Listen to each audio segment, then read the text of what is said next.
The Butler County Community College has been here for over 50 years. In fact, they're just recently celebrating their 50th anniversary. And their eighth president is Dr. Nick Newpower. We want to find out about the college the way it was in the beginning and the college in the direction it's going in now. Doctor, this has been an amazing transformation from the very, very beginning. Now, you've only been here about 9 years, so you were not here then, but you know a lot about it. Tell us about the early beginnings of the Butler County Community College. Thank you, Larry, and I very much appreciate the opportunity. Actually, I've been president for 9 years, came here in '99 as a dean, so I've been here about 16 years, and from the very first moment that I came on campus in July of 1999, I heard about this wonderful history of Butler County Community College. A history that dates back to 1963 when the Commonwealth of Pennsylvania agreed to go forward with this larger national community college movement. And while the original Community College Act of '63 called for 28 community colleges, today there's only half of that number, there's 14. But Butler County was the first county in the western side of the state to go forward with a community college.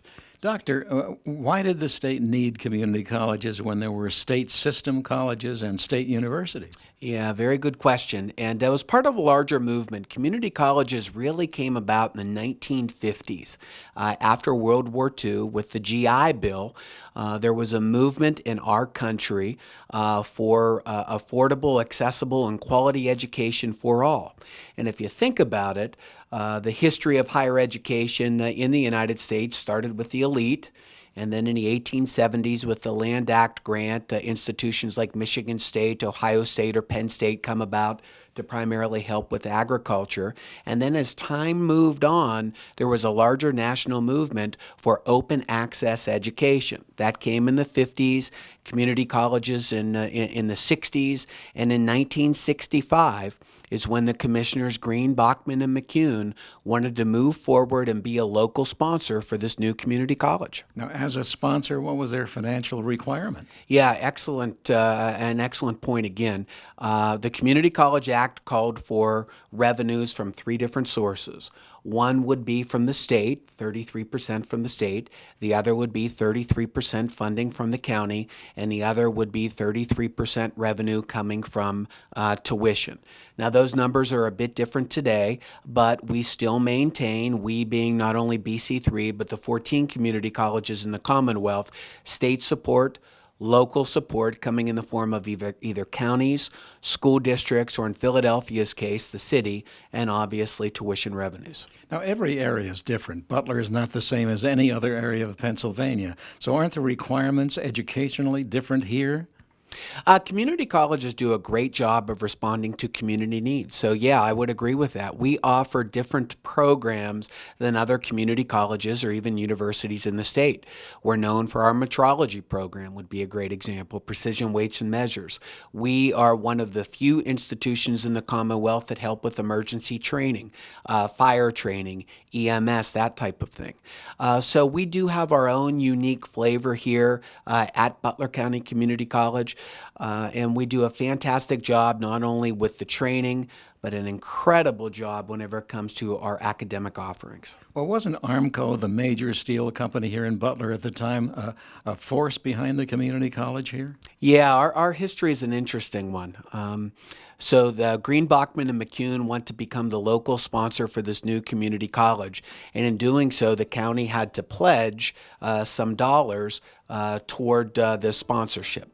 And what ended up happening was a local resident filed a lawsuit against the county saying that his taxpayer dollars should not go to this new community college. And what ended up happening was that those dollars that were pledged from the county were put in an escrow account, and it went to the courts. And while the college was in the finishing touches of getting ready to open in September of '66, everything was stuck in time, if you will, because of this lawsuit. So there were people, Gail Rose being one of them from Armco, Beck. I always am a bit nervous in mentioning names because I leave some people out, but people literally went to their savings account, mortgaged their homes to make sure that the college would continue being built while there was this lawsuit. The lawsuit obviously was turned down. Yeah, so what ended up happening is that it was Judge Shoemaker who ended up supporting the commissioners in their sponsorship, and then the college ended up going forward, and it was September 27th, I believe, of 1966, where the college opened its doors. 133 day students and 266 evening students. A small student body, maybe just one building on the campus here at Oak Hills. What kind of a college was it? What did it look like to them? Did it look like a real college? Yeah, and so what happened then, it was primarily for vocational type programs. And what's happened over time is that it's not only technical programs that we offer, but we also offer your liberal arts, your transfer type programs, and where students can take advantage of our wonderful affordable tuition and then transfer to a senior institution. So back at that time, it was primarily what was called vocational with some transfer degrees, but over time, obviously, we've evolved. Was the original role that was set out in their plan for the community college back in 1966 the same role that exists today? We have really changed a great deal. What's happening, not just in Butler County and in the Commonwealth of Pennsylvania, but nationally, affordability, accessibility, and quality. What's ironic now is, as I mentioned earlier, higher education at one time in our country was for the elite. Today, we're getting so much leverage out of being an open access institution. And by no means does that mean that we have a lesser quality of student. We have students who want to be here, students who take advantage of the affordable tuition that is provided to them, particularly if they're Butler County residents, to either go directly into the workforce, like in nursing or PTA, or transfer their credits towards that bachelor's degree. Doctor, I understand that you not only have a campus here now in Butler County, but you're also spread out to various other areas around here. Would you describe some of that for us? Yeah, and that does come up from time to time, and it's a good opportunity to explain that. Let's go back to the original Community College Act. The original Community College Act called for 28 community colleges across the country. Today's there's half that. We are very proud to be Butler County's community college and value that support. But we're also the Commonwealth's community college. And the Commonwealth has put out a charge for the existing community colleges to go into what's called underserved areas. And they're putting their money where their mouth is. We get support from the state for our campus in Union Township, our campus in Jefferson County, obviously Cranberry, as well as Mercer County, and we just opened a very small site in Armstrong County also. But what's important, I think, for the viewers to know is that the support that we get from the county buys down the tuition for Butler County residents. Last year, we had, tied with an institution out in the east, the lowest tuition in the state for our in-county residents. Now let's look at another aspect of this. If a student comes into the community college from Lawrence County to this community college, is their tuition any higher than somebody who's living in Butler County? Absolutely. It's a double tuition rate. So we tax the user. Again, the support that we get from the taxpayers of Butler County enables us to offer that affordable tuition to Butler County residents. So you're saying that the county's tax dollars don't pay for out-of-state students, out-of-county students? Those students pay a double tuition. That is exactly right. Let's talk about the future. 50 years has brought this community college to where it is today, and anybody walking on the campus has to be proud to be a Butler County and seeing what's here. What do you see for the next 5 or 10 years? You know, someone just told me that whether we realize it or not, Butler is a college town. Butler is a college town. What we have with great private support, with private giving, what we have baccalaureate degrees on our campuses. In a couple of years, we'll have a doctorate of pharmacy on our campus. We are the community's college. We reach out, and whether it be with academic courses, non-credit offerings, what have you, we meet the community's needs. I think what will happen, if I looked in my crystal ball, is that maybe the center of Butler County, or even as it relates to the city, I think slowly but surely it's going to move on the hill here. We will have this Heaton Family Learning Commons, which is a community library with a Starbucks, which is certainly a big deal. Thanks to the Schaefer Estate, we have a community walking trail. We have the theater, we have associates, we have baccalaureate degrees, and in the coming months we'll have some very interesting announcements that really speaks to that. Doctor, if somebody wants to get some more information, can they go on a website? Yes, bc3.edu, as well as our college number, which is 287-8711. Doctor, thanks so much. Thank you so much. I appreciate it. Now let's find out about the student body here. Who are the students coming to the Butler County Community College? Let's find out about the student body here at the Butler County Community College. Who are they? Where do they come from? What are their goals? What do they do here? What do they learn here? What are they prepared for when they leave here? Case Willoughby is the Vice President for Student Affairs and Enrollment Management. And Case, just who are the students that come to BC3? Well, we have about 3,400 to 3,500 students. The age range is primarily traditional age, so most of our students are right that 18 to 20-year-old mark right out of high school, although we certainly have folks all the way into their 60s and 70s. They're pursuing about 55 different majors on campus, so they're studying a wide range of things. Many, about 70% of our students intend to go on for that four-year degree after they finish here, but the other 30% are looking for some kind of occupational career program to start in the workforce right after college. And there are so many tracks here. There's a technical track where they can learn a specific trade and learn how to possibly qualify for a job somewhere in the area. Would you say that most of the students that finish here after 2 years stay in this area? That tends to be the case. Now, certainly those who transfer on to other colleges may or may not move, but those who are in the occupational programs looking to get that job right out are usually looking right to stay here in the Butler area. Now, when they're looking for a job program, let's say it's a 2-year technical program, are there some standards that you have to follow so you know what the employer wants once the student finishes here? Absolutely. So for many of our occupational programs, they're accredited by agencies specific to that program. So for example, nursing or many of our technical programs. But we also, for many of these programs, will have advisory boards. So members of the local community involved in industry who work with the faculty, the appropriate academic dean, to make sure that the curriculum actually matches what the needs are in the workforce. Let's talk about the ones who want to go on to a 4-year college. And I know sometimes they can take 2 years here, and then there's some arrangements you have with other colleges. And they also might qualify for some within the entire range of colleges in the country. How do they know? How does a young student just coming out of high school who decides they want some college education, they decide they want to come to BC3 for various reasons, one because it's local, one because it's less expensive, how do you help them determine what track to take? So that's a really important question because students may or may not have a realistic idea of what they want to do.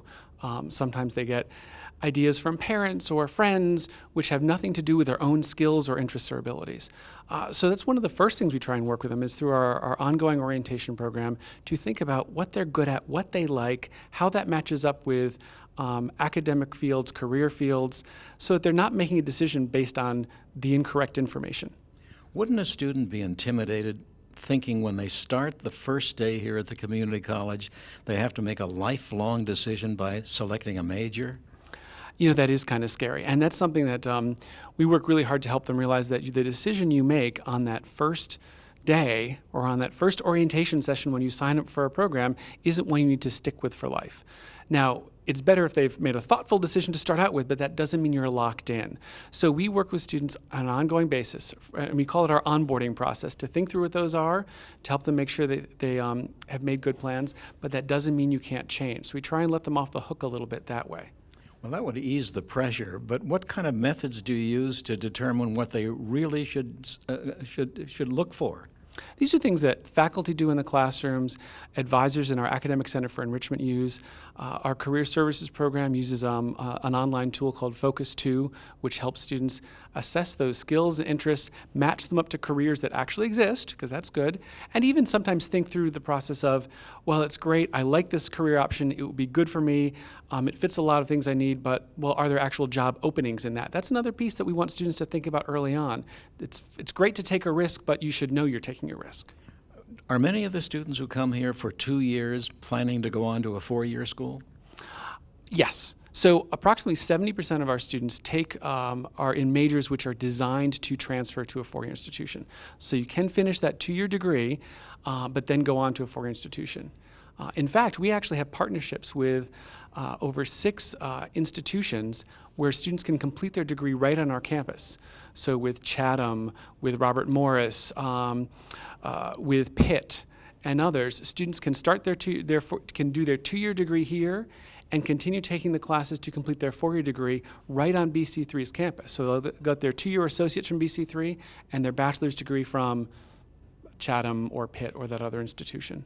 Well, now, when that happens, if Chatham, for instance, is the goal for that degree, doesn't Chatham have to have some on-campus presence so they know what you're teaching these students on their behalf? Absolutely. We've signed agreements. We worked very closely with these institutions to align our curricula so that you really is thought of first half and second half.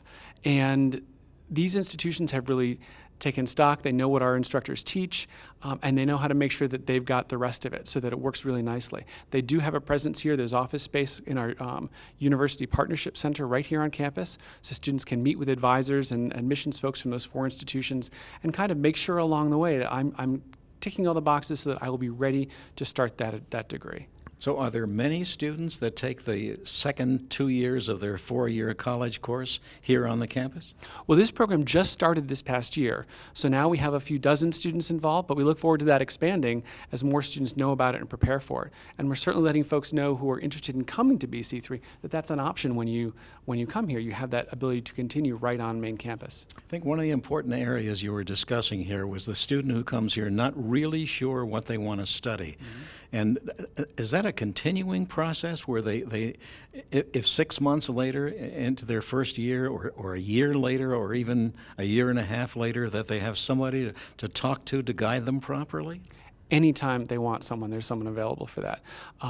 They have access to academic advisors and counselors in our Academic Center for Enrichment, career services, and they keep pulsing out information by email. They have events on campus, and they're always available for one-on-one advising so that students who can keep thinking this through and checking on it, because I think, as you know, people change their careers over the course of their life. So why would we expect a 19-year-old to know what he or she wants to do until they're 70?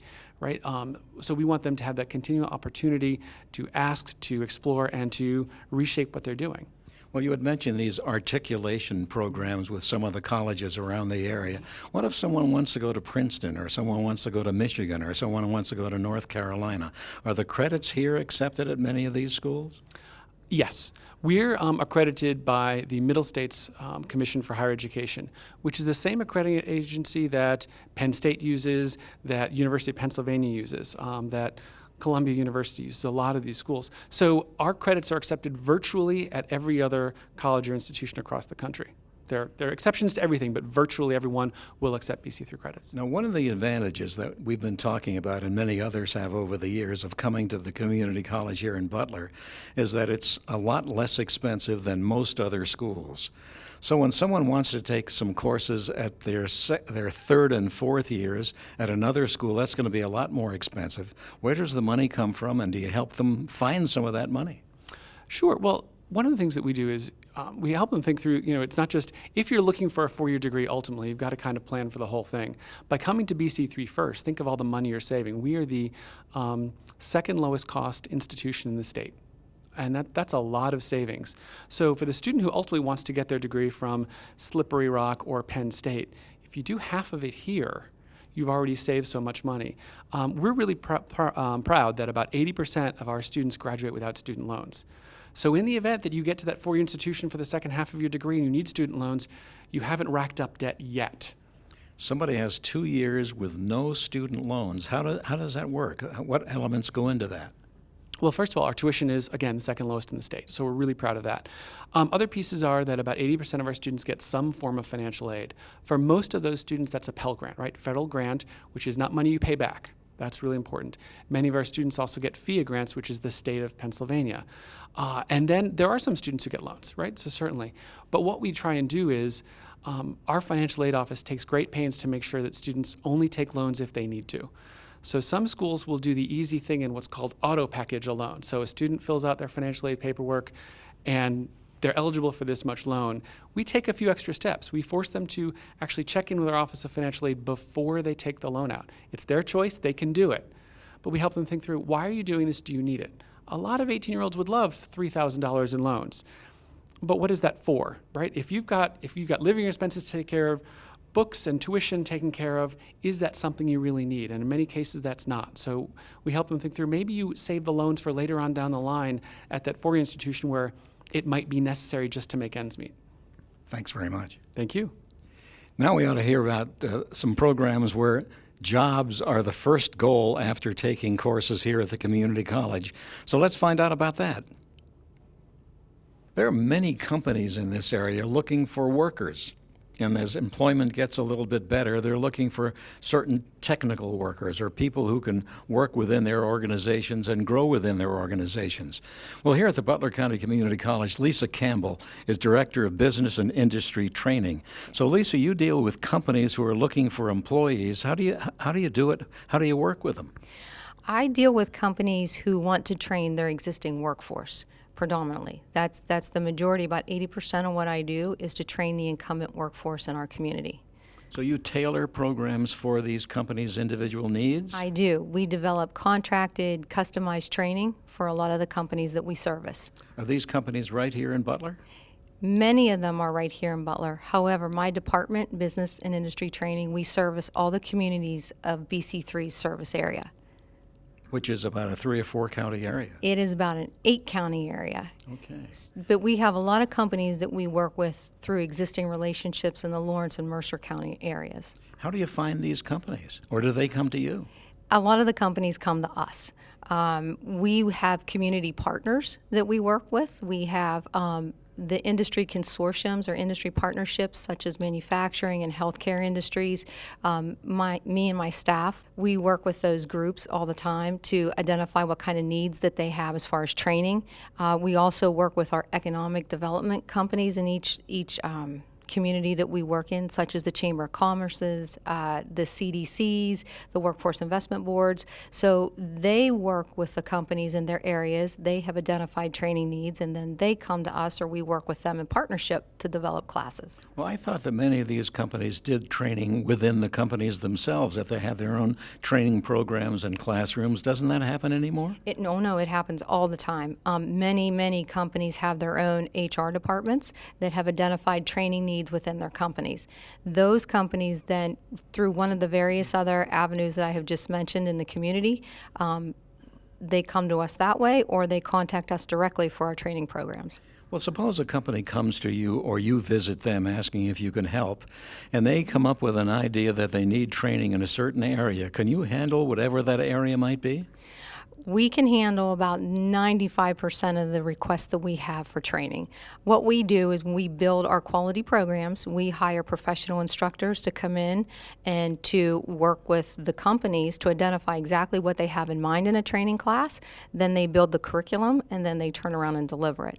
So before our instructors ever deliver a training class, we've worked with that company to know what they want, what they expect for the outcomes. Some of our listeners might think as we're talking here that we're talking about technical programs, but there are management programs as well that you deal with, aren't there? There are technical programs that all the companies in the industries ask for. However, many of our classes are what we consider soft skill classes, such as business communications, time management, business etiquette, industrial math, different classes like that that can be taught in a classroom. We deliver those training. Looks like these are many pathways to management. Is that what it might be? They can be. We deliver some programs. For example, our Leadership and Supervision Certificate is geared towards frontline supervisors. Every company has that wonderful employee that has been a great employee, so you want to promote them within. This certificate program gives that individual the skill sets that they need to learn to be a supervisor or a manager. And so we deliver that program a lot across the industries in our community. But we also have some other programs that help deliver, or that we deliver to our folks, that are geared more towards middle managers that have already been in a management position that need some other types of skills to do their jobs. At one time, years ago, and maybe even recently, people go and get a job, and they stay in that same job for the rest of their lives. Seems like that's changing. It is changing. I believe the younger generations in our workforce, they want to come in and do a job and move up or move out and on. And so we see a lot of that. But our job at the college is to train the individuals at whatever level they come in employment, whether it's entry level or even in upper management. Are these small businesses that you deal with, or some major industries? Butler County has approximately 300 manufacturers right in Butler County. Because of that, there is a diverse range of small to large companies, but it's predominantly small to medium-sized companies, anywhere from 2 or 3 employees up to 250 employees. So right in our Butler County area, in manufacturing, we deal with smaller companies. Specifically, give us an idea what kind of programs that you might be working with to help some of the businesses around the area. Well, we're standing in one of our computer labs here at BC3. We do a lot of computer training for our companies. We do a lot of leadership and supervision, communication, customer service training, business etiquette. Those are a lot of our programs that we're offering right now.